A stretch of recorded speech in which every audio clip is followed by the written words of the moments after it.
लोकसेवा भवनଠାରେ हर घर तिरंगा अभियान में जोगदेले मुख्यमंत्री। सोमवार मुख्यमंत्री श्री मोहन चरण माझी लोकसेवा भवनଠାରେ हर घर तिरंगा अभियान कार्यक्रम में जोग देइछन्ति। प्रधानमंत्री नरेंद्र मोदी द्वारा आह्वान कराइथिबा एही अभियान में देशर कोण अनुकोणरू प्रत्येक भारतीय सामिल होइछन्ति। एही क्रम में सोमवार लोकसेवा भवनଠାରେ हर घर तिरंगा अभियान कानभास रे जय हिंद नारा सह मुख्यमंत्री दस्तखत करथिले। यह सहित जातीय पताका को लहराई सम्मान प्रदर्शन करथिले। एही अवसर में मुख्यमंत्री कहिथिले, आम जातीय पताका आम पई बहु सम्मान और गौरवर विषय।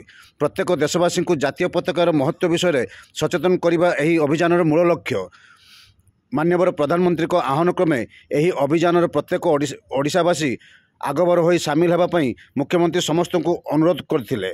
एही कार्यक्रम में उपमुख्यमंत्री प्रभाती परिड़ा, राजस्व मंत्री सुरेश पुजारी, आईन मंत्री पृथ्वीराज हरिचंदन, मत्स्य और पशु संपद विकास मंत्री गोकुलानंद मल्लिक एवं वरिष्ठ प्रशासनिक अधिकारी माने जोग देथिले।